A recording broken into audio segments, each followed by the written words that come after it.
नमः पार्वती पते।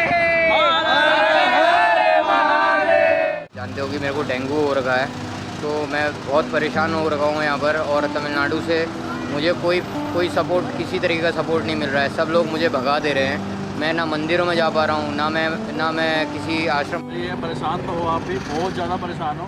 आपकी बातों से भी लग रहा है, हाँ शक्ल से भी लग रहा है। हाँ। भाई कोई दिक्कत नहीं, बाबा पे आपका हाथ है, भरोसा रखिए, हर हर महादेव बोलिए और आगे बढ़िए। तो क्या भाषा भी समझ में नहीं आता और इंसानियत नाम की तो किसी में चीज ही नहीं। अरे यात्रा आपका मंगलमय हो, अपना जो काम है वो पूरा कंप्लीट हो जाए आपका। बाबा जी से मिले तो ऐसा लगा यार कि या एक दिन क्या, और जब तक बाबा जी रहेंगे तब तक रह पाएंगे, कोई ना कोई साथी होना मांगता है। तमिलनाडु में सनातनियों के साथ ये हो रहा है। अब मैं आप ये सोच रहे होंगे ना, मैं ऑफिस में बैठा हुआ हूँ और ये मुंह के सामने बैठा हुआ हूँ, मुंह के सामने बातें कर रहा हूँ आपको मैं, और यही चीज़ें चल रही हैं भाई के साथ। आप मेरे को पैसा रिटर्न नहीं देंगे? 1250। क्यों? Why? I have given 750 is must be not refunded. I will give you से हेलो टू माई जनता। पहली बार देख रहा हूँ मैं 4000 रुपये खर्चे करने के बाद मुझे जनरल के डिब्बे में जाना पड़ रहा है। खिड़की वाली सीट ले लो, ठीक है, एक ही वाली ले लो। अगर होता तो सही है, नहीं होता तो फिर वेल एंड गुड है। के बारे में को यहाँ पे एम्बुलेंस में टैग करके और जैसे पिरामिड को लेके जाता है तो राष्ट्र का संरक्षण होगा। इसके लिए हम हिंदुत्व में जागृत होकर के, संगठित होकर के इसके प्रति जो है पूर्ण रूप से शारीरिक, मानसिक और बौद्धिक रूप से त्याग दे करके संपूर्णता भाव से इसमें लग करके गौ को संरक्षण और सेवा के स्वरूप में लाने के प्रयास किया जाए। और मोदी सरकार से भी तो आज अभी चलते हुए मुझे मिल गए हैं सफ़रनामा, जो गाड़ी से कर रहे हैं 12 ज्योतिर्लिंग 4 धाम की यात्रा। और इन्होंने मुझे देख के रोका, मैं वहाँ से आ रहा था, इन्होंने मुझे देख के रोका, कह रहे कहाँ से आ रहे हो, क्या आ रहे हो करके। सीताराम भाई लोगों, सीताराम, जय श्री राम। कैसे हैं आप लोग? बहुत बढ़िया लगा मुझे कि किसी यात्री ने किसी यात्री को पूछा, और यात्री ही यात्री को पूछता है, वरना यहाँ पर तो कोई किसी को नहीं है, कोई किसी का नहीं है। और आपने 12 ज्योतिर्लिंग 4 धाम पूरे संपूर्ण कर दिए हैं? नहीं, अभी चल रहा है, अभी यहाँ दर्शन करने के लिए आए हुए हैं। तो आप 4 जने चले हुए हैं? बहुत बढ़िया, बहुत बढ़िया। मैंने आप लोगों की वीडियोस मैंने देखी थी।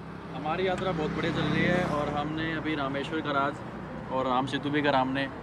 इसके बाद हम जा रहे हैं अभी मल्लिकार्जुन आंध्रा में, वहाँ दर्शन करने के बाद हम झारखंड जाएंगे। हम ओवरऑल पूरा भारत टूर कर रहे हैं। ज्योतिर्लिंग के अलावा भी हम छोटे छोटे स्पोर्ट्स भी कर रहे हैं साथ में। पर ये परेशान तो हो आप भी, बहुत ज़्यादा परेशान हो। आपकी बातों से भी लग रहा है, शक्ल से भी लग रहा है। भाई कोई दिक्कत नहीं, बाबा पे आपका हाथ है, भरोसा रखिए, हर हर महादेव बोलिए और आगे बढ़ते रहिए। बस यही है मेरा काम। मैं सब चीज़ों को नकार देता हूँ और मैं बोलता हूँ भोले ये क्या कर दिया। मैं उसमें ही मज़े लेता हूँ, मैं ऐसा इंसान हूँ। तो मुझे बहुत अच्छा लगता है ये सब करने के बाद। भाइयों का 5 ज्योतिर्लिंग 2-4 धामों में से 2 धाम हो गए हैं और अभी चल रही है, इनकी भी यात्रा चल रही है। तो बहुत अच्छा लगता है जब कोई यात्री हमें मिलते हैं, कोई बातें करते करके। देखिए डिस्टेंस 18,500 बाई रोड, मैं ही बाई रोड ही चल रहा हूँ, लेकिन मेरा 15,000 है। पार्वती पटे हरे हरे महादेव, महाराज की जय। बहुत बढ़िया, सीताराम। तो चलते हैं, चलो। ऑरेंज ट्रेवल्स AC स्लीपर में मैं यहाँ पर से साइकिल इसको पैक करके मैं बस में डाल रहा हूँ। वो तकरीबन जाएगी बेंगलोर तक जो जाएगी उसका किराया 2,000 रुपये है और 900 कुछ रुपये किराया है, और 1100-1200 रुपये का साइकिल की पैकिंग और साइकिल डालने का किराया। यहाँ से बेंगलोर की जो दूरी है 554 किलोमीटर की है, और जो गुजरात की दूरी है वो है 2211 किलोमीटर की। अब मैं बहुत ज़्यादा बीमार हो चुका हूँ और यहाँ से मैं बस से सीधे गुजरात जा रहा हूँ 2211 किलोमीटर, और वहाँ से गुजरात से फिर मैं अपनी यात्रा शुरू करूँगा आपके ज्योतिर्लिंगों के लिए, सोमनाथ जी और नागेश्वर नाथ जी। 7:30 बजे की गाड़ी है बोल रहे हैं भैया, लेकिन अभी तक मेरी साइकिल ऐसी खड़ी हुई है, पैकिंग नहीं कर रखी है। वो भैया दूसरे वाले भैया शायद गए हुए हैं बॉक्स लेने के लिए। तो देखते हैं कि पैक कराते हुए आपको दिखाता हूँ और गाड़ी में चढ़ाते हुए आपको दिखाता हूँ और सफ़र दिखाता हूँ बस का कि कैसा रहता है। अभी भी मैंने 2 गोलियाँ खाई है। आपको हमसे मिलके कैसा लगा? अभी हम पहले जब तमिलनाडु में आए थे, हमारा तो एक ही दिन में ऐसा लग रहा था यार यहाँ रह नहीं पाएंगे, लेकिन जब से बाबा जी से मिले तो ऐसा लगा यार कि यहाँ एक दिन क्या, और जब तक बाबा जी रहेंगे तब तक रह पाएंगे। कोई ना कोई साथी होना मांगता है। इधर का लोगों को तो क्या भाषा भी समझ में नहीं आता, और इंसानियत नाम की तो किसी में चीज़ ही नहीं। लेकिन जब से बाबा जी मिले ऐसा लगा चलो अभी कितने ही दिन रुक सकते हैं, किसी बात का अभी कोई टेंशन नहीं। बहुत अच्छा लगा। धन्यवाद आपका बहुत बहुत, इतने सुंदर सुंदर शब्दों के लिए। और मुझे भी आपको देख के बहुत अच्छा लगा, आपसे मिल के बहुत अच्छा लगा, आपके विचारों को जान के बहुत अच्छा लगा, और आपके परिश्रम को देख के बहुत अच्छा लगा।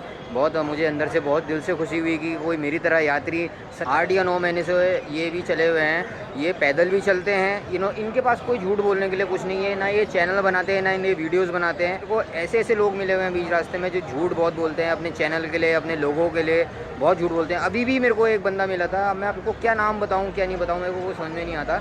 तो ये एज अ लिफ्ट लेके भी चलते हैं, और एज अ जब इनको लिफ्ट नहीं मिलती है तो ये पूरा पैदल चलते हैं। तो यहाँ से ये पैदल जाने वाले हैं सीधा सीधा श्रीशैलम को। श्रीशैलम की जो दूरी है समथिंग अबाउट आपका 1500-1600 किलोमीटर की है। भी अगर आपको कुछ ऐसा हो जाए, जहाँ तक मेरी अगर हिम्मत रही जो भी करने की, तो मैं आपके लिए कुछ ना कुछ करूँगा, या किसी नंबर से करूँगा, या फिर किसी जो भी मैं कर पाऊँ वो मैं करूँगा।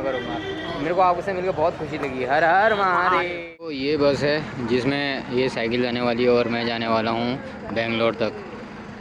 और ये भैया हैं, ये भैया ने मुझसे बोला था कि 7 बजे तक मैं पैकिंग कर दूंगा करके। अभी ये बोल रहे हैं कि इसको ऐसे डाल दो। मैंने कहा ऐसे तो नहीं डालूंगा भाई मैं। भाई 1100 रुपये एक्स्ट्रा पे कर रखे 2 गत्तों के लिए, बताओ यार। ये गुजरात तक थोड़ा ना जाएगा, मुझे और परेशानी होगी वहाँ, वो समझ ही नहीं रहे भैया यार। दिस इज़ नॉट फेयर यार। 1100 रुपये का पैकिंग चार्ज लिया, और उसमें भी ऐसी पैकिंग कर रहे हैं, बताओ। यहाँ से बेंगलोर तक तो पहुँचा देगा ये, बेंगलोर से फिर मैं क्या करेगा इसका। तमिलनाडु में सनातनियों के साथ ये हो रहा है। अब मैं आप ये सोच रहे होंगे ना, मैं ऑफिस में बैठा हुआ हूँ और ये मुंह के सामने बैठा हुआ हूँ, मुंह के सामने बातें कर रहा हूँ आपको मैं, और यही चीज़ें चल रही हैं। भाई के साथ भी यही चीज़ चल रही है, और मेरे साथ भी यही चीज़ चल रही है। आप उन्होंने पूरी इससे पैक करी थी गत्ते से, और मेरा परसों उन्होंने मुझसे कहा कि मैं आपकी बॉक्स में साइकिल पैक करूँगा, और गत्ते में साइकिल पैक करके ये बस में डाली, और जिसमें मेरा नुकसान भी हुआ है इस साइकिल में। और वो बस वाला मेरी साइकिल लेके जाने के लिए तैयार नहीं है, ठीक है। और ये यहाँ पर से अब मेरे से बोल रहे हैं कि आप चले जाओ और मैं आपकी साइकिल भिजवा दूँगा। जब ये मेरे संग अभी ऐसा कर रहे हैं, तो क्या मेरी साइकिल भिजवाएंगे, और भिजवाएंगे तो किस हालत में भिजवाएंगे। और ये अंदर बैठे हुए हैं यहाँ पर, और मेरे को रिटर्न नहीं मिल रहा है। भैया आप मेरे को पैसा रिटर्न नहीं देंगे? 1250. क्यों? Why? I have given 750 is first they are not refunded. I will I will pay you the number. I will send the dash number. Your refund bus is gone. Why refund? Passenger. Why you are not sending me? Why you are not sending me in bus? 15 minutes bus waiting, and and for you. For me na. So you have taken my cycle. You taken my cycle. Cycle next गाड़ी. I am here from 5 o'clock PM. तो इनकी देखिए कोई बातचीत नहीं कर रहे हैं, और अब मैं क्या करूं बताओ। और मेरे को पैसे भी रिटर्न नहीं कर रहे हैं। 2000 रुपये से 1250 रुपये रिटर्न कर रहे हैं। This is a man and he is trying to fool me. तो बस तो मुझे मिली नहीं। अभी मैं रामेश्वरम रेलवे स्टेशन पे हूँ, और यहाँ पर से पूछता हूँ कि पार्सल का क्या सीन है करके। वो नीचे भैया गया हुआ है पूछने के लिए।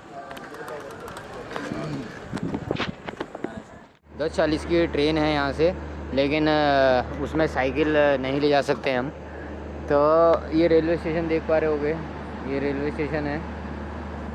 और बहुत आज विचित्र में हमारे संग घटना घटी है कि हमें जाने नहीं दिया बस में, क्योंकि साइकिल पैक नहीं कर पाया वो बंदा सही से साइकिल पैक नहीं कर पाया, और मेरी साइकिल में तोड़ फोड़ भी कर दी। तो यहाँ से अब इस समय पार्सल ऑफिस हो गया है बंद, और कल दिन में खुलेगा 2 बजे पार्सल ऑफिस। तो 2 बजे तक हमने ऐसी वेटिंग करनी है, पार्सल ऑफिस का वेटिंग करनी है, और 8 बजे से टिकट काउंटर शुरू हो जाएगा। अभी पैक कर रहे हैं अपना सामान खुद, और यहाँ से डाल रहे हैं अभी इसको ट्रेन पे।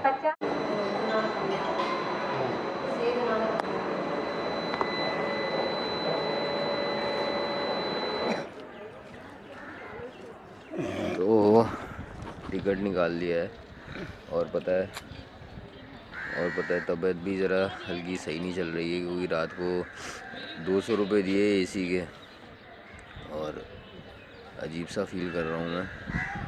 लेकिन खुशी है कि टिकट मिल गया और ये है रात 11:55 की ट्रेन है। Much later. तो ये रही Banaras Express, Rameswaram to Banaras Express ये है और सेकंड AC ये है। अब देखते हैं अपनी कौन सी है, क्या है करके। अपनी है A2। पीछे ये जो ट्रेन देख रहे हैं आप, रामेश्वरम टू बनारस है। इतना महंगा टिकट लेने के बाद भी मुझे जनरल में चढ़ना पड़ रहा है। पता नहीं क्यों ऐसा हो रहा है मेरे साथ, क्या चाह रहे हैं प्रभु मेरे से समझ में नहीं आ रहा है। बिना कुछ खाए हुए बिना कुछ पिए हुए टिकट लिया और ऐसा हो गया। मैंने सोचा कि चलो रेल में तो कुछ ना कुछ मिलेगा, लेकिन सीट ही नहीं मिली तो खाने को क्या मिलेगा। अभी एक भैया आ रहे हैं और आशीष भैया यहीं पर ही रामेश्वरम में ऐसा रेल डिपार्टमेंट में काम करते हैं। और ये रहे आशीष भैया से हेलो टू माय जनता। कुछ बोलना चाहते हो? नहीं, सही है, आपका यात्रा सही हो, अब आराम से अपने मनोकामना वो आपका पूर्ण हो और क्या।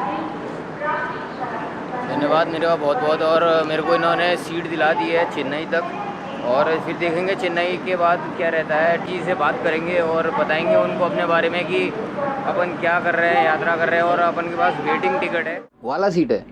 अभी ना यहाँ पर चेन्नई तक सीट्स हैं, आप जो आपको मन कर रहा है आप ले सकते हो। Chennai only till Chennai you can take. I have asked to TT sir. रही मेरी सीट, या तो मैं ऊपर ले सकता हूँ या फिर नीचे ले सकता हूँ, तो नीचे वाला बेटर रहेगा मेरे लिए। तो मैंने ऊपर वाला सीट ले लिया है और यहाँ पर क्या है कि चार्जिंग की सुविधा भी है। यहाँ पर आ गए आशीष भैया, कैसा रहेगा सीन मेरे को बताइए आप। अरे कोई दिक्कत नहीं है, वो आगे चल के बात कर लेना है, फिर कोई दिक्कत वाली बात नहीं है। थैंक यू सो मच, आपने इतना मेरा सपोर्ट करा। अरे यात्रा आपका मंगलमय हो, अपना जो काम है वो पूरा कंप्लीट हो जाए आपका। धन्यवाद। और भैया लेके आ गए हैं बेडशीट, मिल गए यहाँ पर बेडशीट आ गई है, तो थैंक यू भैया। इस तरह बेडशीट लॉन्ड्री वाली है और ये बढ़िया बेडशीट वगैरह बिछा लेते हैं। में क्या बोलेंगे हम, गौ हिंसा इतना हो रहा है। एक महाराज जी हमें रामेश्वरम में मिले, जिनके कारण हम जो है एक सप्ताह रहने के लिए यहाँ पे आए थे और रहे भी, आनंद लिए, यहाँ का भ्रमण किए। तो गौ हत्या के बारे में, गौ को यहाँ पे एम्बुलेंस में त्याग कर करके और जैसे बिरामी को लेके जाता है, रोगी जाता है, वैसे वो तस्करी की जा रही है, तस्करी कर रहे हैं। ये उड़ीसा का घटना है। बहुत स्थान में वहाँ पे लगभग 3500 की संख्या में गौ माता को बचाया गया 1 महीना के अंदर में। तो जहाँ तक हम सब का भी प्रयास है, यदि गौ का रक्षा होगा तो राष्ट्र का रक्षा होगा, गौ का सेवा होगा तो राष्ट्र का सेवा होगा, गौ का संरक्षण होगा तो राष्ट्र का संरक्षण होगा। इसके लिए हम हिंदुत्व में जागृत होकर के, संगठित होकर के इसके प्रति जो है पूर्ण रूप से शारीरिक, मानसिक और बौद्धिक रूप से त्याग दे करके, संपूर्णता भाव से इसमें लग करके गौ को संरक्षण और सेवा के स्वरूप में लाने के प्रयास किया जाए। और मोदी सरकार से भी यही अनुरोध कर रहे हैं कि इसमें कुछ सहयोग पुराने का कर्म किया जाए। इससे अधिक ओम नमो नारायण, जय श्री राम, जय श्री राम।